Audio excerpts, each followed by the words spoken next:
अज्ञानतिमिरान्धस्य ज्ञानञ्जनशलाकया चक्षुरुन्मिलितं येन तस्मै श्रीगुरुवे नमः। हरे कृष्णा। श्री चैतन्य चरितमृत अध्याय 13 मध्यलीला प्रयास संख्या 147। हम लोग डिस्कस कर रहे हैं राधा रानी और गोपियों के भाव का, व्रज धाम के व्रज भाव का। हम सब लोग व्रज में ही जाने की इच्छा रखते हैं, यही सारी प्रार्थनाएं करते हैं कि हमारा Back to Godhead Srila Prabhupada ने मैगजीन भी निकाली। तो इस चैप्टर में खास तौर पर हम ये देख रहे हैं कि यदि हमें बैक टू गॉड एट जाना है, व्रज में जाना है, तो हमें किस भाव को उत्पन्न करना पड़ेगा। ऐसा भाव जिसमें किसी भी सांसारिक वस्तु की आवश्यकता नहीं है, अपनी और अपने परिवार की रख रखाव और उनकी अच्छा होने की भी कोई कामना नहीं है। यदि हम ऐसा नहीं करेंगे तो हम यही सोचते रहेंगे कि मेरी जिम्मेदारी ये है, मेरी जिम्मेदारी वो है, मेरी जिम्मेदारी वो है, और हम कई सारी जिम्मेदारी बना लेंगे। हमारी जिम्मेदारी क्या है ये हमें गुरु बताते हैं, क्योंकि वो हम ऐसा मानते हैं कि वो रियलाइज्ड है, इन चीज़ों से अटैच नहीं है और हमें सही रास्ता दिखा पाएंगे। तो क्या हमारी ड्यूटी है और क्या हमारी अटैचमेंट है। हम कई बार इन चीज़ों के लिए पूछना नहीं चाहते हैं, क्योंकि हमें ऐसा लगता है कि कुछ ऐसा बता दिया जाएगा जो कि हो जाएगा। तो ये हमारी अटैचमेंट है, जिसके कारण से हम अप्रोच भी नहीं करते हैं कई चीज़ों के लिए। तो यहाँ पर वही भाव हम थोड़े दिनों से सुन रहे हैं कि गोपियों का किस प्रकार का भाव है। अन्य विलासिता शून्य, केवल भगवान को प्राप्त करना चाहती और कुछ भी नहीं चाहती। ओके। तुमी व्रजेर जीवन रज राजेर प्राण धन, तुमी व्रजेर सकल संपद, कृपार्थ तोमार मन आसी जी आयो व्रज जन, व्रजे उदय कराओ निज पद। हे कृष्ण, आप वृंदावन धाम के प्राण और आत्मा है। आप विशेषकर नंद महाराज के जीवन है। आप वृंदावन भूमि में एकमात्र ऐश्वर्य हैं और आप अत्यंत कृपालु हैं। इसलिए कृपा करके आइए और सभी वृंदावन वासियों को जीवन दीजिए। कृपया वृंदावन में पुनः अपने चरण कमल रखिए। भगवान को कृपालु भी बोल रही है, जिसका मतलब कहने का मतलब है कि आपके बिना सारा वृंदावन थम गया है। ऐसा बताया जाता है कि जब भगवान मथुरा चले गए थे, तो गोपियों के चूल्हों में मकड़ी के जाल लगने लगे। सबने खाना बंद कर दिया बनाना, सबने जीना बंद कर दिया एक तरह से, और सब किसी तरह से अपने प्राणों को नहीं त्याग रहे थे, क्योंकि भगवान ने ऐसा प्रॉमिस किया था कि मैं वापस आऊँगा।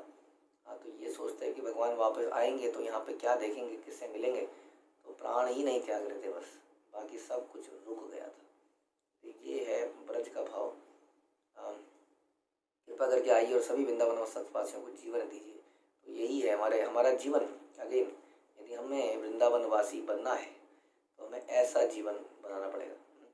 जब तक हमारी अटैचमेंट संसार से रहेगी, तब तक हम संसार में वापस आते रहेंगे। श्रीमती राधा रानी ने कृष्ण से अलग होने पर अपना निजी दुख प्रकट नहीं किया। इसका दुख बताया वृंदावन के धाम के अन्य सभी लोगों की दशा के प्रति कृष्ण के भावों को जगाना चाहती थी।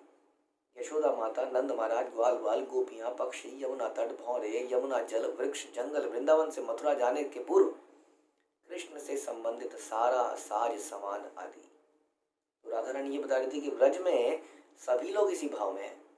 ऐसा नहीं है कि बाकी लोग, सभी के सभी पेड़, पक्षी, पत्ते, हर चीज केवल कृष्ण के ही उनका जीवन है। श्रीमती राधा रानी के ये भाव श्री चैतन्य महाप्रभु द्वारा प्रदर्शित किए जा रहे थे। अतएव उन्होंने भगवान जगन्नाथ अर्थात कृष्ण को वृंदावन लौट चलने का आमंत्रण दिया। जगन्नाथपुरी से गुंडीचा मंदिर तक रथ यात्रा के जाने का यही तात्पर्य है। सुनिया राधिका वाणी, व्रज प्रेम मन यानी, भावे व्याकुलित देह मन, व्रज लोकेर प्रेम सुनी, आपना के ऋणी मानी, करे कृष्ण तारे आश्वासन। श्रीमती राधा रानी के वचनों को सुनकर भगवान कृष्ण में वृंदावन वासियों के प्रति प्रेम जागृत हो आया और उनका तन तथा मन अत्यंत व्याकुल हो उठा। देखिए, एक तरह से भगवान ये दिखा रहे हैं कि श्रवण का जो माध्यम है वो कितना कारगर है। यदि हम किसी व्यक्ति के बारे में गुणगान करते हैं तो हमारे हृदय में तुरंत उसके लिए कुछ फेवरेबल थॉट्स पैदा होते हैं। इसलिए यदि मन से ईर्ष्या को निकालना है, अपने लिए रखना है, उसको संजो के तो रखिए। लेकिन जो व्यक्ति, उनके लिए बता रहे हैं, जो व्यक्ति चाहते हैं कि उनका हृदय एकदम पवित्र हो, किसी के लिए कोई दुष्विचार नहीं, क्योंकि इन विचारों के साथ हम भगवान के पास नहीं जा पाएंगे। तो जो वास्तव में भगवान के धाम में जाना चाहता है और हर किसी के लिए द्वेष और ईर्ष्या को निकाल के फेंक देना चाहता है, उसे गुणगान सुनना चाहिए, उस व्यक्ति का गुणगान सुनना चाहिए, उस व्यक्ति के गुणों के बारे में चिंतन करना चाहिए। जब हम उस व्यक्ति द्वारा किए गए कोई ना कोई कार्य को रिमाइंड करना चाहिए, उस व्यक्ति के, हमारे लिए नहीं, किसी के लिए भी, गुरु के लिए, परंपरा के लिए कुछ भी किए गए कार्य हो। इस प्रकार से क्या होगा, इस प्रकार से हमारा चित्त शुद्ध होगा, हमारी भावनाएं अच्छी होंगी, हमारे अंदर प्रेम पैदा होगा। हर किसी के लिए हमारे हृदय में प्रेम पैदा हो, उसी को वैष्णव कहते हैं वास्तव में। तो श्रीमती राधा रानी के जब वचन सुने भगवान ने, तो भगवान का भी प्रेम एकदम से जागृत हो गया, उनका तन और मन एकदम से व्याकुल हो उठा। इसलिए आपने सुना था कि जगन्नाथ जी का जो हम देखते हैं प्राकट्य, ये जो रूप है, गोल गोल आंखें और हाथ अंदर दबे हुए, पैर अंदर घुसे हुए, ये भी इसी तरीके से हुआ था। वहाँ पर यही चर्चा होती थी कि कृष्ण कैसे लीला करते थे, जरा वृंदावन में बताइए तो सही। सारी रानियों ने वो लीलाएं देखी नहीं थी, वो द्वारका की वो लीलाएं कुछ ही लोगों ने देखी थी।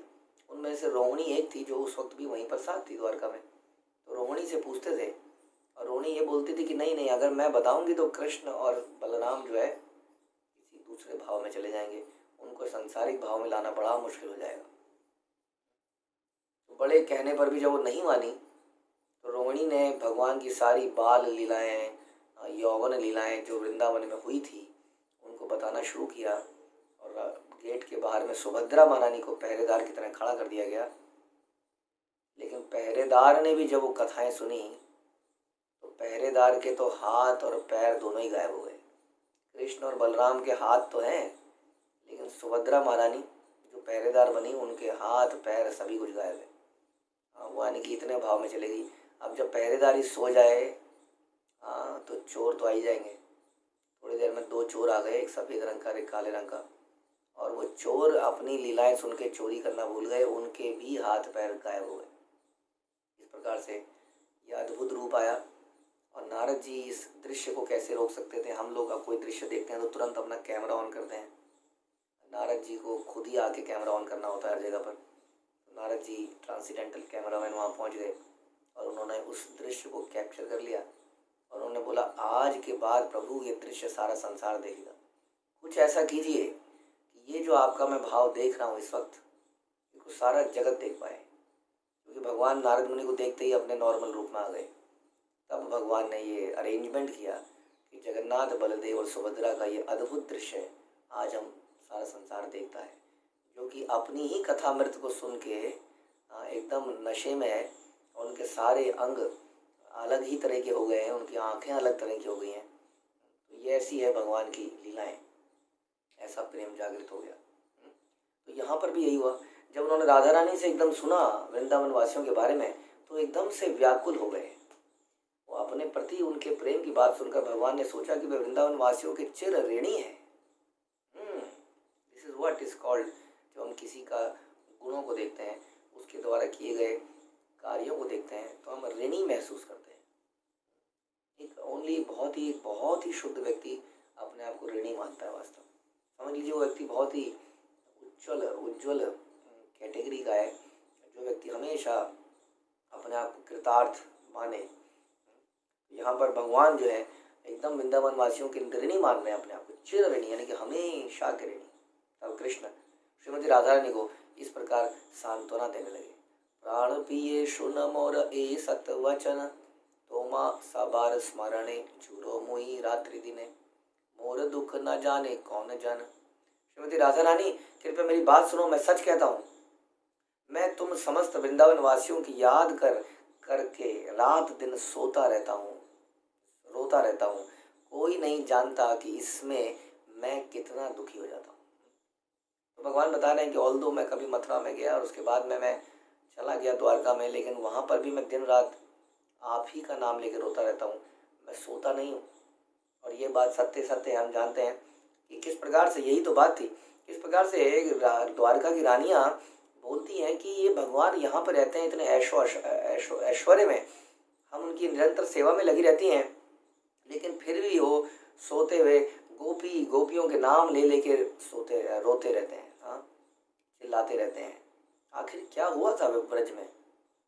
तब वो कथाएं होती हैं। तो इस प्रकार से भगवान द्वारका में भी थे, तब भी गोपियों की याद करके रोते रहते थे, और कोई नहीं जानता कि मैं कितना दुखी हूँ। कहा गया है कि वृंदावन परित्यज्य एकम पदम न गच्छति। इस तरह से परम भगवान कृष्ण वृंदावन के बाहर एक पग भी नहीं रहते, किंतु अपने विविध कर्तव्यों को निभाने के लिए उन्हें वृंदावन छोड़ना पड़ता है। उन्हें कंस का संहार करने के लिए मथुरा जाना पड़ा। उसके बाद अपने पिता को लेकर द्वारका गए, जहाँ राजकाज में असुरों ने उत्पात को शमन करने में लगे रहे, क्योंकि वहाँ पर भी भगवान को के पीछे जैसे कुछ भगवान के पीछे भक्त डोलते रहते हैं, वैसे ही हर जगह पर किसी संत के पीछे कुछ भक्त डोलते रहते हैं और कुछ ईर्ष्यालु व्यक्ति हमेशा उसके आगे पीछे घूमते रहते हैं। तो वहाँ पर भी वो असुर पहुँचते रहे और उन असुरों से रक्षा करने में भगवान लगे रहे, द्वारका वासियों की, जो कि वास्तव में मथुरा वासी थे।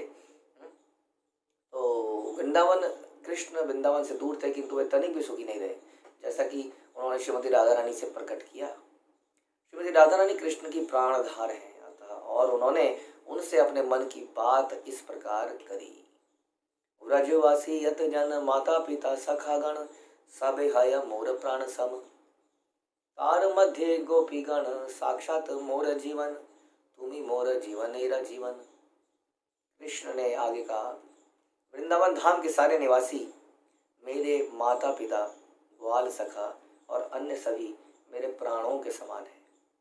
वृंदावन के सारे, तो देखिए ये वृंदावन वासी भगवान के प्राणों के समान है। तो हमारे जीवन में कृष्ण ही सब कुछ है। यदि हमारे जीवन में कृष्ण ही सब कुछ है, तो यानी कि हमारे जीवन में वृंदावन वासी ही सभी कुछ होने चाहिए। वृंदावन वासी मतलब जिनके हृदय में कोई और इच्छा नहीं है, केवल भगवान की इटर्नल सेवा, अपना सब कुछ देकर भी। तो ऐसे लोग हमें मिलते हैं, भक्त लोग मिलते हैं। आप कहेंगे भक्त लोगों के अंदर ऐसा भाव तो नहीं है प्रभु जी, अभी तो इनके अंदर बड़ी कमियां हैं, लेकिन वो ऐसा बनना तो चाह रहे हैं। कितने जीवन में त्याग कर रहे हैं ये प्राप्त करने के लिए। कुछ अशुद्धियां हैं जिसके कारण वो आगे नहीं बढ़ पा रहे हैं, कहीं कहीं अटके हुए हैं, धीरे धीरे आगे बढ़ रहे हैं, लेकिन उन सब का भाव यही है। इसलिए ऐसे लोग हमारे भी प्राण होने चाहिए, यही हमारा जीवन होना चाहिए। तो वृंदावन धाम के सारे निवासी क्या हैं? मेरे प्राणों के समान हैं। आपके प्राणों पे कोई अटैक करता है तो आप कितने भी निम्न क्यों ना हो, कितने भी कमज़ोर क्यों ना हो, आप अपनी रक्षा के लिए प्रत्युत्तर देते हैं, खड़े हो जाते हैं, अटैक करते हैं। इसी तरह से इन भक्तों के प्राणों के रक्षा के लिए भक्त लोग अपने प्राणों की आहुति देते हैं। इस प्रकार से हमारे जीवन के प्राण कौन होने चाहिए? ये भगवान के भक्त, क्योंकि ये भगवान के भी प्राण हैं। बस हमें करना क्या है, जो हम इसके थ्रू जान रहे हैं, हमें बिल्कुल शुद्ध होना है हर तरह की इच्छा से। वृंदावन के सारे निवासियों में से गोपियां तो मेरे प्राण के समान है, और गोपियों में हे राधा रानी तुम मुख्य हो, तो अतएव तुम मेरे जीवन का भी जीवन हो। श्रीमती राधा रानी वृंदावन के समस्त कार्यकलापों की केंद्र बिंदु है। हमें कोई ना कोई केंद्र बिंदु बनाना पड़ता है जिसके प्रति हम आत्मसमर्पण करते हैं। ध्यान रखिए, आध्यात्मिक जगत में हर व्यक्ति केंद्र बिंदु बनने का प्रयास नहीं करता है। भौतिक जगत में हर व्यक्ति एक केंद्र बिंदु बनने का प्रयास करता है। उसको अटेंशन की आवश्यकता होती है। वो चाहता है कि लोग उसको देखें, अप्रिशिएट करें, सुने, उससे भी पूछा जाए, उसकी भी सुनी जाए। उसकी नहीं सुनी जाती है तो नाराज होता है, क्योंकि इसका मतलब ही क्या हुआ? इसका मतलब वो सेंटर बनना चाहता है। लेकिन जैसे जैसे हम आध्यात्मिक जगत में जाते हैं तो हम शरणागति होते जाते हैं और हम सेंटर हायर अथॉरिटी को बनाते हैं, किसी हायर व्यक्ति को बनाते हैं। जैसे ब्रज में और उसमें भी फिर केंद्र बिंदु, जैसे हम कहते हैं कि शिला प्रभुपाद हमारे इस्कॉन के जहाँ तक बात है उसके केंद्र बिंदु है। उसके बाद उनके जो शिष्य हैं, जो आज की डेट में आचार्य हैं, वो हमारे केंद्र बिंदु हैं। उसके बाद उनके नीचे कुछ लोग हैं, वो हमारे केंद्र बिंदु बनते हैं। इस प्रकार से तो हमारी सबके अल्टीमेट केंद्र बिंदु बनती हैं राधा रानी, क्योंकि वृंदावन के समस्त कार्यकलापों के केंद्र बिंदु वो हैं। वृंदावन में कृष्ण श्रीमती राधा रानी की कठपुतली है, इसलिए आज भी सारे वृंदावनवासी जय राधे का उच्चारण करते हैं। यहाँ पर कृष्ण के अपने स्वयं के कथन से ऐसा लगता है कि राधा रानी वृंदावन की महारानी है, राधे वृंदावनेश्वरी, और कृष्ण मात्र उनके अलंकरण है। कृष्ण को मदन मोहन कहा जाता है, किंतु श्रीमती राधा रानी को कृष्ण को भी मोहने वाली कहा जाता है। फलस्वरूप श्रीमती राधा रानी मदन मोहन मोहिनी कहलाती है। लेकिन राधा रानी का भाव देखिए, राधा रानी कृष्ण से सेवा नहीं लेती है, ultimately she is also eternal servant of Krishna. वो केंद्र बिंदु बन के सबकी सेवाओं को चैनलाइज करती हैं ताकि सब कृष्ण की सेवा में लग पाए। राधा रानी का भाव कहीं इससे श्लोक से ये ना समझ ले कि कृष्ण राधा रानी के इटर्नल सर्वेंट है। अल्टीमेटली राधा रानी भी कृष्ण को ही सर्व करती हैं, लेकिन वो सर्विस इतने शुद्ध भाव से करती हैं जितना किसी का नहीं हो सकता। इसलिए स्वामी भी सेवक का कहना मानने लगता है। और इस संसार में भी हम ऐसा देखते हैं, कई बार कोई व्यक्ति बहुत प्रेम करता है तो सीनियर व्यक्ति भी उसके आगे हाथ जोड़ के खड़ा रहता है, क्योंकि वो जानता है कि मेरा खुद का हित ये व्यक्ति ज़्यादा अच्छे से जानता है, सोचता है उस बारे में, इसलिए वो उनके शरणागति हो जाता है, जबकि वो सीनियर है। हाँ, तो इस प्रकार का ये प्रेम में ऐसी कुछ विषमताएं देखी जाती हैं, विरोधाभास देखे जाते हैं, जहाँ पर स्वामी भी सेवक बन जाता है। तोमा सवार प्रेम रसे आमा के करिल वशे, आमी तोमार अधीन केवल। तोमा सब छाणाया आमा दूर देश लैया, राखी आछे दुर्दैव प्रबल। हे श्रीमती राधा रानी, मैं तुम सबके प्रेम के अधीन हूँ, मैं तो एकमात्र तुम्हारे वश में हूँ। तुमसे मेरा विछोह, दूर स्थान में मेरा प्रवास मेरे प्रबल दुर्भाग्य के कारण ही हुआ है। वास्तव में भगवान स्वराट है, भगवान का कोई भाग्य नहीं है, भगवान ही भाग्य विधाता है। हाँ, भारत भाग्य विधाता वास्तव में भारत नहीं, संसार हर जीव के भाग्य विधाता कौन है? वो भगवान है। लेकिन भगवान यहाँ पर राधा रानी को बोल रहे हैं कि तुम ही हो अल्टीमेटली, मैं तुम्हारे वश में हूँ और मेरा ये दुर्भाग्य है कि मैं तुमसे दूर चला गया। हाँ, तो भगवान की लीलाएं हैं जिसमें भगवान प्रेम को और बढ़ाते हैं। जैसे नारद जी के सामने भगवान आए और नारद जी को बोलते हैं, हे नारद, तुमने मुझे देखा है, लेकिन मुझे प्राप्त करने के लिए तुम्हें शुद्ध होना पड़ेगा, बहुत कुछ करना पड़ेगा, सारी इच्छाओं से मुक्त होना पड़ेगा। वो नारद मुनि जो अपनी माँ की मृत्यु के बाद जंगल में चले गए, भयानक जंगलों में गुजरते रहे, बालक ही थे, ऐसे व्यक्ति की क्या इच्छा होगी, आप सोचिए जरा। और भगवान नारद मुनि को दर्शन देके कहते हैं, तुम मुझे मेरा दर्शन अब नहीं पा पाओगे, थोड़ा सा दर्शन तुम्हें मिल गया, अब तुम्हें शुद्ध होना पड़ेगा। वास्तव में आचार्य बताते हैं कि नारद मुनि तो उस वक्त तक शुद्ध हो ही चुके थे, किसी अशुद्ध व्यक्ति को भगवान दर्शन दे ही कैसे सकते हैं। इसका मतलब भगवान उनकी प्रेम को बढ़ाना चाहते थे, उनकी लालसा को बढ़ाना चाहते थे, उनकी उत्कंठा को बढ़ाना चाहते थे, इसलिए दर्शन दे के चले गए। और नारद मुनि का इतनी व्याकुलता उनके हृदय में पैदा हुई कि वो हर जगह पर भगवान को ढूंढने लगे, देखने लगे। भगवान भक्तों से दूर इसलिए चले जाते हैं कि भक्त उनको प्राप्त करने के लिए इतनी इच्छा पैदा करें कि उनको संसार की हर चीज निकृष्ट लगने लग जाए। इस प्रकार से कह रहे, मेरा दुर्भाग्य ही था कि मैं तुमसे दूर चला गया। प्रिया प्रिय संग ही ना, प्रिया प्रिया संग बिना, ना ही जिए ए सत्य प्रमाण। मोर दशा शोने यबे, तार एई दशा हबे, एई भये दुहे राखे प्राण। जब किसी स्त्री का उसके प्रेमी से विछोह हो जाता है या कोई पुरुष अपनी प्रिया से विलग होता है, तो उनमें से कोई भी जीवित नहीं रह सकता। यह तथ्य है कि वे एक दूसरे के लिए जीवित रहते हैं, क्योंकि यदि इनमें से कोई मरता है तो दूसरा इसे सुनने से ही मर जाता है। बता रहे हैं कि सच्चे प्रेम में क्या होता है, सच्चे प्रेम में किस प्रकार का भाव होता है। इसलिए कई बार गोपियां बोलती थी कि हमें आपसे प्रेम ही नहीं है, वरना हम अभी तक मर क्यों नहीं गई, है ना। लेकिन वास्तव में वो जीवित भी कृष्ण के लिए ही थी, क्योंकि जैसे मैंने बताया, कृष्ण बोलते थे कि मैं वापस आऊँगा। उनके जीवन का कोई भी और औचित्य नहीं था। और ये शुद्ध प्रेम की बातें हैं, इसको हम संसारिक प्रेम से नहीं जोड़ सकते। बिल्कुल सही बात है, क्योंकि संसारिक प्रेम में बहुत लस्ट है और बहुत सारी चीज़ें हैं। लेकिन ये जो है, इसलिए कहते हैं कि आध्यात्मिक जगत में परकीय रस स्वकीय रस से ऊपर है। लेकिन इस जगत में परकीय भाव अगर किसी कोई कहता है, वैसे तो परकीय भाव है ही नहीं, लेकिन अगर कोई इसको परकीय भाव कहता है तो वो वास्तव में पाप कार्य है। तो ये शास्त्रों से समझना पड़ेगा कि क्या असली प्रेम है। सेई सती प्रेमवती प्रेमवाइन सेई पति, वियोग ये वांछे प्रिय हिते, न गणे अपन दुख वांछे प्रिय जन सुख, सेई दुई मिले अचरित राते। ऐसी प्रेमवती सती पत्नी तथा प्रेमवान पति विरह में एक दूसरे की शुभकामना करते हैं और अपने निजी सुख की परवाह नहीं करते। यहाँ पर बता रहे हैं कि सच्चा प्रेम क्या है। उसमें काम, क्रोध, ये सारी चीज़ें रंच मात्र भी नहीं है। अपने को सम्मान की इच्छा रंच मात्र नहीं है, मेरे लिए कुछ किया जाए रंच मात्र नहीं है। बिल्कुल शुद्धतम प्रेम है, अपने निजी सुख की कोई परवाह नहीं है, केवल एक दूसरे की शुभ कामना चाहते हैं। ध्यान रखिए, प्रेम का मतलब शरीर से बिल्कुल भी नहीं है। आजकल की दुनिया में ऐसा मौला जान लगा है कि पति पत्नी का शारीरिक संबंध यदि नहीं है तो वो प्रेम नहीं करते। ऐसा और हम देखते तो कुछ और है। हम देखते हैं जहाँ पर जितना ज़्यादा शारीरिक संबंध है वहीं पर उतने ज़्यादा संबंध विच्छेद होने लगे हैं, तलाक होने लगे हैं, डिवोर्स होने लगे हैं। जबकि आज की डेट में लोग शारीरिक संबंधों पर इतना फोकस करते हैं, इतना मेडिटेट करते हैं कैसे शारीरिक सुख को बढ़ाया जाए शारीरिक संबंधों के माध्यम से, फिर भी रिश्ते टूटते हैं। इसका मतलब प्रेम का शारीरिक संबंध से कोई लेना नहीं है। प्रेम में व्यक्ति सामने वाले व्यक्ति की केवल शुभकामना करता है, कभी कोई ऐसा काम नहीं करता जिसकी वजह से वो गिर जाए अपनी पोजीशन से।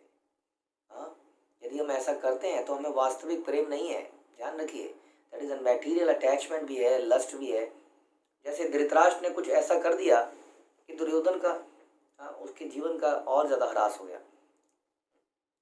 वो प्रेम नहीं था उसका अपने बच्चे के लिए। कोई के कितना प्रेम करता था अपने बच्चे से, नहीं।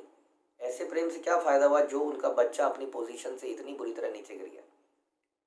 तो प्रेम में हम केवल सामने वाले का भला ही चाहते हैं, और हम जानते हैं कि संसार में भला किस में है, भगवान की भक्ति करने में भला है। इसलिए प्रेम वास्तव में वो है जब कोई व्यक्ति आपको आध्यात्मिक दृष्टि से ऊपर उठाने का प्रयास करे।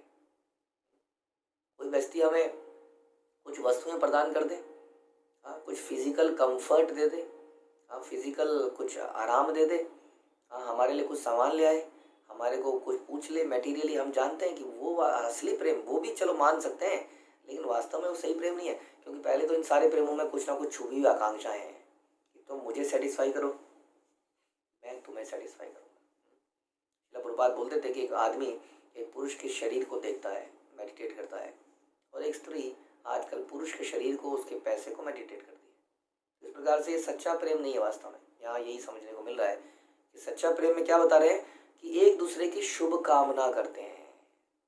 कैसे सामने वाले के चरित्र में, उसके जीवन में किसी भी प्रकार का इस तरह का कष्ट ना आए, मुझे सुख मिले कि नहीं मिले, डज नॉट मैटर उस आदमी से, उस व्यक्ति से।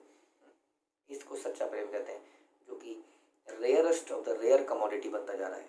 क्योंकि हृदय मलिन हो चुके हैं, हृदय की शुद्धता समाप्त हो चुकी है, तो अपने सुख की परवाह नहीं करते, वे एक दूसरे के कल्याण की कामना करते हैं। ऐसे प्रेमी प्रेमिका दोनों शीघ्र ही फिर से मिलते हैं। राखी थे तुम्हारे जीवन सेवी आमी नारायण, तार शक्ति आसी नीति नीति, तोमा साने क्रीड़ा करी नीति आई सेदुपुरी, ताहा तुम्ही माना मोर स्फूर्ति। तुम मेरी अत्यंत प्रिय हो और मैं जानता हूँ कि तुम मेरे बिना एक क्षण भी जीवित नहीं रह सकती। तुम्हें जीवित रखने के लिए ही मैं भगवान नारायण की पूजा करता हूँ। उनकी कृपामयी शक्ति से मैं तुम्हारे साथ लीला करने के लिए नित्य वृंदावन आता हूँ, फिर भी मैं द्वारका धाम लौट जाता हूँ। इस तरह तुम वृंदावन में सदैव मेरी उपस्थिति का अनुभव कर सकती हो। तो भगवान बता रहे हैं, जैसे चैतन्य महाप्रभु बोलते थे सची माता को कि जब भी आप प्रसाद बनाओगी तो आप मुझे वहीं पर पाओगी। और चैतन्य महाप्रभु आते थे और वास्तव में उनका प्रसाद पा लेते थे। इस प्रकार वो हमेशा भगवान से दूर रहकर भी भगवान का अनुभव कर पाती थी। वैसे ही राधा रानी के साथ बता रहे हैं भगवान कि मैं, हम इसलिए कहते हैं कि भगवान कभी वृंदावन छोड़ते ही नहीं है। वो सब आम आदमी को दिखते नहीं है, लेकिन वृंदावन छोड़ते भी नहीं। तो यहाँ बता रहे हैं कि मैं नित्य तुम्हारे पास आता हूँ, और तुम मेरा अनुभव कर पाती हो। मोर भाग्य मो विषय तुम्हारे ये प्रेम है, सही प्रेम परम प्रबल, लुकाया आमा आने संग कराया तोमा सने प्रकट अनिबे सत्वर। हमारा प्रेम व्यापार इतना शक्तिशाली इसलिए है क्योंकि सौभाग्यवश मुझे नारायण की कृपा प्राप्त है। स्वयं ही नारायण है, इससे मैं दूसरों के अप्रकट होकर इसलिए मैं दूसरों से अप्रकट होकर वहाँ आता हूँ। अब भगवान बता रहे हैं कि व्रज में आप भगवान को हम देख नहीं पाते हैं। अभी भी हम जो भौम वृंदावन में जाते हैं, कहते हैं कि वहाँ पर भी कृष्ण की नित्य लीलाएं अभी भी चल रही हैं, लेकिन हम उनको देख नहीं पाते। इसलिए भगवान अप्रकट होकर आते हैं।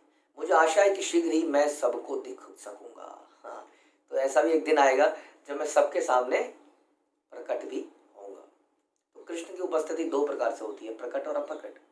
निष्ठावान भक्त के लिए दोनों एक जैसी है। यदि कृष्ण शरीर से उपस्थित ना भी हों तो कृष्ण के कार्यों में भक्त की सतत तल्लीनता उन्हें उपस्थित करा देती है। इसलिए हम कहते हैं कि हमें दिन भर कृष्ण का चिंतन करना चाहिए। कुछ लोग जैसे हमें मिलते हैं, मित्र लोग हम मिलते हैं, फ़ोन पे बात करते हैं भक्त लोग, तो हमें ज़रूर चर्चा करनी चाहिए कृष्ण संबंधित, जो बहुत ही आसान हो जाता है जब हम आज के लेक्चर्स के नोट्स को उठा लेते हैं और उनको डिस्कस करना शुरू करते हैं तो कुछ चिंतन शुरू हो जाता है।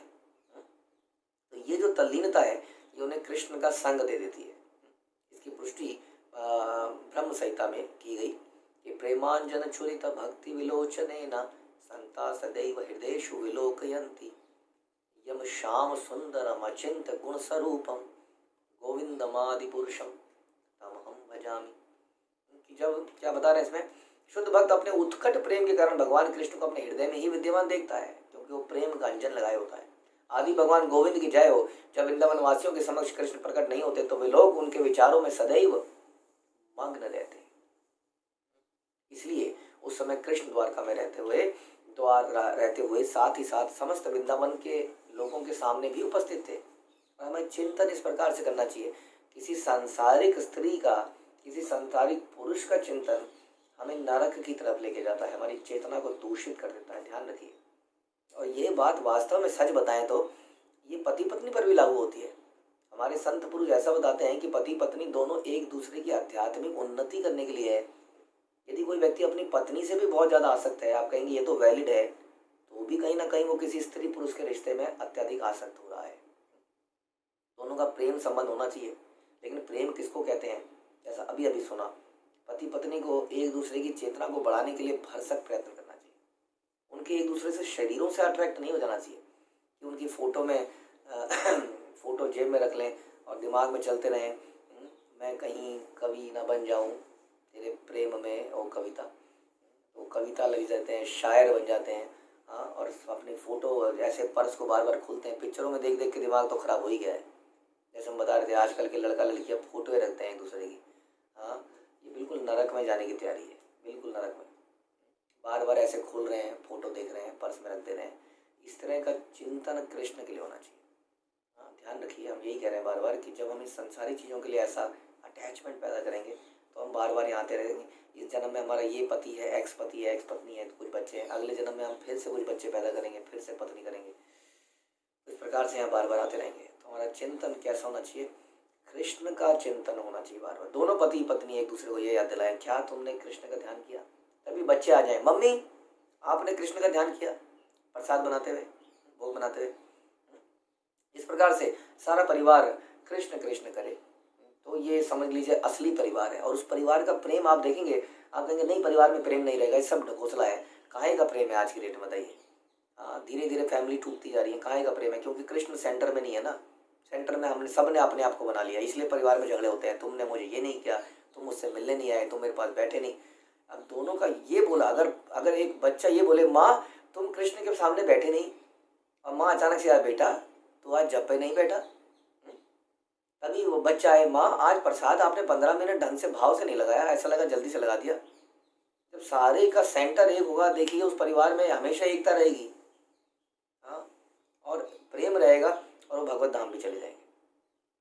लेकिन संभव पता नहीं, हम इस बात को समझ नहीं पा रहे हैं, कैसे परिवार में प्रेम कैसे बढ़ाया जा सकता है। ऐसा लगता है, ऐसा लोग बोलते हैं कि कृष्ण भावना में परिवारों को तोड़ता है। हमने तो नहीं देखा, हमारे सानिध्य में जितने लोग हैं अगर वो हमारी बात मानते जाएं तो हाँ, प्रॉब्लम ये है तो कभी परिवार टूट ही नहीं सकता है। लेकिन सबको कहीं ना कहीं कुछ अपने रहता ही है, वो छोड़ नहीं पाते हैं अपनी पुरानी आदतों को, पुराने विचारों को, इसलिए परिवार में खिंचाव बना रहता है। इसलिए उस समय कृष्ण द्वारका में रहते हुए भी सभी वृंदावन वासियों के सामने थे। जो भक्तगण कृष्ण के विचारों में सदैव डूबे रहते हैं, जैसा भी हमने चर्चा करी, वे निश्चित रूप से शीघ्र ही कृष्ण का आमने सामने प्रत्यक्ष दर्शन कर पाएंगे। अब it is up to you कि आप सर्व आकर्षक कृष्ण का दर्शन करना चाहते हैं या किसी संसारी स्त्री पुरुष का दर्शन करना चाहते हैं। दूसरे शब्दों में, जो भक्तगण सदैव कृष्ण भावनामृत में डूबे रहते हैं और कृष्ण के विचारों में पूरी तरह मग्न रहते हैं, वे अवश्यमेव भगवत धाम को लौट जाते हैं। और यही जीवन की असली सफलता है। बच्चों की पढ़ाई लिखाई की यही सफलता है। यदि हमें पढ़ाई लिखाई हमारी हमें वापस भगवान के धाम में ना लेके जा पाए तो ऐसी पढ़ाई कूड़ा है। ऐसे रिश्ते जो हमें भगवान के पास ना लेके जाएं, ऐसे रिश्ते वेस्ट है। यही यहाँ पे बताया जा रहा है कि वो व्यक्ति भगवान के धाम में लौट जाते हैं, और यही है सबसे बड़ा हित हमारा, तुम्हारा, हम सबका सबसे बड़ा हित यही है। और जो इस हित में हमारी मदद करे वही हमारा असली शुभ चिंतक है। फिर से कृष्ण को प्रत्यक्ष देखते हैं भगवान के धाम में, उनके साथ वार्तालाप कर पाते हैं, उनकी संगति का आनंद लूटते हैं। आनंद लूटने में कोई मना नहीं कर रहा है आपको, हम सिर्फ यही बता रहे हैं कि आनंद यहाँ पर लूटेंगे तो फंस जाएंगे। आनंद लूटना है हाँ, तो कहाँ जाना पड़ेगा? भगवान के धाम में जाना पड़ेगा। शुद्ध भक्त जीवन भर कृष्ण का गुणगान करता है और उनकी सेवा करता है, अतः अपना शरीर त्यागने पर वह तुरंत गोलोक वृंदावन लौट जाता है, जहाँ स्वयं कृष्ण उपस्थित होते हैं। तब वह कृष्ण से प्रत्यक्ष मिलता है। यही सफल मानव जीवन है। सफल मानव जीवन नहीं है कि आपका बच्चा कितनी पढ़ाई कर पाया, आपका बच्चा कितना धन कमा पाया, कितनी अच्छी पत्नी ला पाया, कितने अच्छी कुल की बड़ी स्टैंडर्ड की पत्नी ला पाया, बड़ी कम उम्र में वो इंडिपेंडेंट हो गया, उसने अपना घर बना लिया। This is not the success of life, ध्यान रखिए। यहाँ बता रहे हैं कि सक्सेस ऑफ लाइफ क्या है कि हम गोलोक चले जाएं, भगवान से साक्षात बात कर पाएं, प्रत्यक्ष मिल पाएं। यही मानव सफल मानव जीवन है। प्रकट है आनी बस सत्वर का यही अर्थ है। शुद्ध भक्त को शीघ्र ही भगवान कृष्ण का साक्षात दर्शन होता है। यादव एरा विपक्ष यत दुष्ट कंस पक्ष ताहा आमी कैलु सब क्षय। आछे दुई चारी जन ताहा मारी वृंदावन आई लाम आमी जानी निश्चय। मैं यदुवंश के उत्पाती असुर शत्रुओं को पहले ही मार चुका हूं और मैंने कंस और उनके मित्रों का भी वध कर दिया है। फिर भी 2-4 असुर अभी भी बचे हुए हैं, मैं उनको और मारना चाहता हूँ। उनका वध करने के बाद मैं शीघ्र ही वृंदावन लौट आऊंगा, इसे तुम निश्चित जानो। ऐसा बताया कि भगवान कभी वृंदावन छोड़ते नहीं है, उसी तरह कृष्ण का भक्त भी वृंदावन नहीं छोड़ता है। लेकिन इसको हृदय से समझना पड़ेगा। जैसे हमने सोचा कि वृंदावन हमारे हृदय में वास्तव में भी है, हमें वृंदावन जाना चाहिए, वृंदावन धाम में जाना चाहिए। लेकिन प्रभुपाद बता रहे हैं यहाँ पर, किंतु जब उसे कृष्ण का कार्य संभालना होता है तब वह वृंदावन भी छोड़ देता है। अपना कार्य पूरा करने के लिए के बाद शुद्ध भक्त वृंदावन अर्थात भगवत धाम लौट जाता है। तो इन बिटवीन वो संसार में आते हैं, जैसे हम सब आए हैं। चलिए हम सब लोग यहाँ पर लोगों का उद्धार करने नहीं आए, किसी कारण से यहाँ पर गिर पड़े। लेकिन अब इस जीवन का पर्पस क्यों ना यही बना लें कि हम किसी काम से आए हैं यहाँ पर और काम को समाप्त करके वापस जाना है। वो काम क्या है? वो काम यही है कि हमें भक्ति का दान मिला है, अब हमें इसको जन जन तक पहुँचाना है, हर व्यक्ति तक पहुँचाना है। ये है भगवान का कार्य। और इस कार्य को करने के बाद हम क्या करेंगे?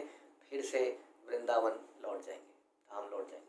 कृष्ण ने राधा रानी को आश्वासन दिया कि वृंदावन से बाहर के असुरों का वध करने के बाद वे लौट आएंगे। उन्होंने वचन दिया, बचे हुए कुछ असुरों को मार करके तुरंत ही मैं वापस आ रहा हूँ। सही शत्रु गण हेते व्रज जन राखीते राही राज्य उदासीन हैया। ये बा स्त्री पुत्र धने करी राज्य आवरणे यदु गणेर संतोष लागिया। मैं वृंदावन के निवासियों को अपने शत्रुओं के हमले से बचाना चाहता हूँ, इसलिए मैं अपने राज्य में रहता हूँ। अन्यथा मैं अपने राजसी पद के प्रति उदासीन हूँ। यह मत सोचो कि मैं द्वारका में राजा बन गया हूँ, राज सुख भोगना चाहता हूँ। मैं तो उन मथुरा वासियों का जो अब द्वारका में है उनकी रक्षा करना चाहता हूँ, उनके जीवन में किसी भी प्रकार का कष्ट ना आ जाए। और यही हमारा भी काम होना चाहिए कि भगवान के भक्तों के जीवन में कष्ट ना आए, कैसे करके उसके कष्टों का निवारण किया जाए। लेकिन वो भक्त ऐसे नहीं होते हैं कि अपने कष्टों के बारे में ही चिंतन करते हैं। भक्तों की बात कर रहे हैं जिनके जीवन में कष्ट ही नहीं होते हैं। देखिए मैं कई बार कईयों को बताता हूँ कि वृंदावन वासियों के जीवन में प्रॉब्लम इसीलिए है क्योंकि वो कृष्ण के आसपास है। वास्तव में सच्चाई तो ये है ऊपरी सच्चाई है, लेकिन इंटरनली सच्चाई तो नहीं है। क्योंकि जब तक वो वृंदावन में, देखिए पहले के लोग गोकुल में गए, गोकुल में राक्षसों का बड़ा अटैक होने लगा, फिर ये वृंदावन में आ गए, अब वृंदावन में बहुत अटैक होने लगा। मथुरा भगवान गए, तो अब मथुरा में भी भय के मारे, क्योंकि है ना अब बड़ी संकट हो गई थी, क्योंकि वहाँ पर जरासंध बार बार आके अटैक कर देता है, बार बार आके अटैक करता है, और कितने राक्षस आ रहे, तो भगवान ने वहाँ से उठा के उनको द्वारका में ले गए। अब द्वारका में ले गए तो द्वारका में भी राक्षस, वाली सारी दुनिया में जितने भी संकट हैं वो कृष्ण के आसपास ही आ रहे हैं। क्योंकि लोग जो कृष्ण से ईर्ष्या करते हैं वो कृष्ण का तो कोई बिगाड़ नहीं पाते, उन भक्तों का बिगाड़ने का प्रयास करते हैं। हम बता रहे हैं, फिर भी ये भक्त भगवान के आसपास रहते हैं, उनसे दूर नहीं जाते। जबकि इनके जीवन में देखा जाए तो ये सारे कष्ट भगवान के कारण आ रहे हैं, देखा जाए तो। हाँ, लेकिन फिर भी वो भगवान के साथ ही में रहना चाहते हैं और उन्हीं के साथ जीना चाहते हैं, उन्हीं के साथ मरना चाहते हैं। तो ये उन भक्तों की बात हो रही है।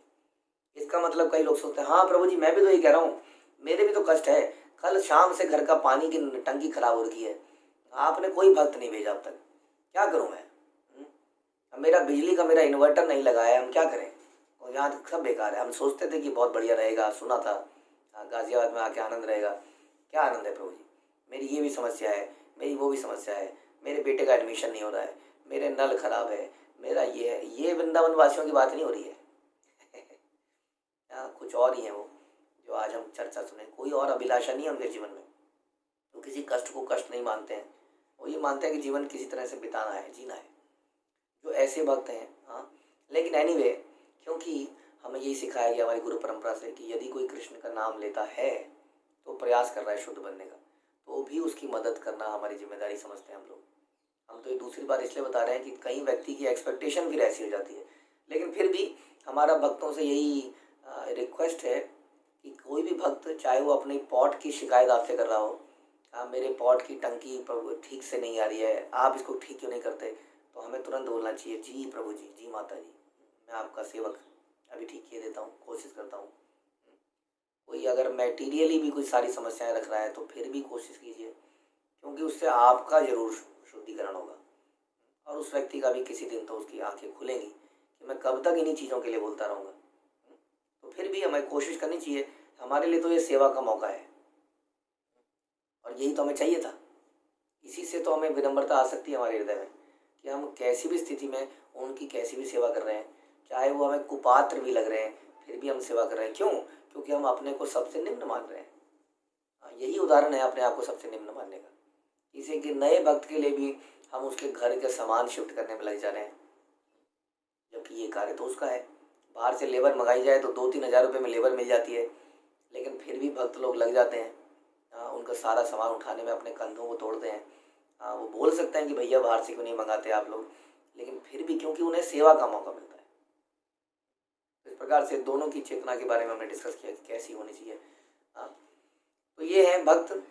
तो इसलिए भगवान भी अपने भक्तों की रक्षा करने के लिए वास्तव में जाते हैं द्वारका, मथुरा, क्योंकि वहाँ भी कई सारे भक्त हैं जो उनके वियोग में हैं। आप जानते हैं देवकी ने कृष्ण के दर्शन केवल जेल में किए, उसके बाद दर्शन ही नहीं कर पाई। अब सारा बचपन की सारी सुंदर लीलाएं यशोदा माँ ने उनका आनंद लिया, और अब भगवान को उनको भी संतुष्ट करना था, और भी भक्त हैं। तो इन सब कारणों से भगवान चले गए। लेकिन भगवान यहाँ पे बोलते हैं कि मैं इसलिए अपने राज्य में रहता हूँ, मुझे राज्य की इच्छा नहीं है, अन्यथा मैं अपने राजसी पद के प्रति उदासीन हूँ। मैं राज्य में जो भी पत्नियां, पुत्र, धन रखता हूँ, वो सारे के सारे केवल यदुओं के संतोष के लिए है, क्योंकि वो भी मेरे भक्त हैं वास्तव में। हाँ, कुछ उनको भी संतोष देना है। हर व्यक्ति की इच्छाएं अलग अलग तरह से हैं, हर भक्त अलग है। कुछ भक्त भक्ति के साथ कुछ ऐश्वर्य भी चाहता है, लेकिन वृंदावनवासी तो कुछ भी नहीं चाहते हैं कृष्ण के अलावा। इसलिए भगवान कहते हैं आपको मैं क्या दूं, आपके लिए तो मुझे समय निकालना पड़ेगा ना। बाकियों की जरा व्यवस्था कराऊं, किसी को अच्छी पत्नी दे आऊं, किसी को अच्छी नौकरी दे आऊं, किसी को पैसा दे आऊं, किसी के घर की पारिवारिक समस्या सॉल्व करवाऊं, लेकिन तुम्हारे तो मेरे पास क्यों नहीं आ रहे हो? क्योंकि तुम्हारे पास मैं कुछ दे नहीं सकता, तुम्हारे पास मुझे खुद ही आना पड़ेगा, इसलिए रुकना पड़ेगा आपको। क्योंकि और मैं क्या करूं, खुद ही आना है तो मुझे समय निकालना पड़ेगा। तो राधा रानी से यही प्रॉमिस कर रहे हैं, I will come back soon. और आप तब तक इसी चेतना में रहिए, और हम भी इसी चेतना में रहें। कल सवेरे तक पूरे दिन में यही हमारी चेतना रहे कि भगवान आएंगे हमारे जीवन में, हमारी चेतना में, यहाँ हम उनके पास जाएंगे। हरे कृष्णा। श्रील प्रभुपाद की जय, श्री कृष्णदास कविराज की जय, चैतन्य चरितामृत की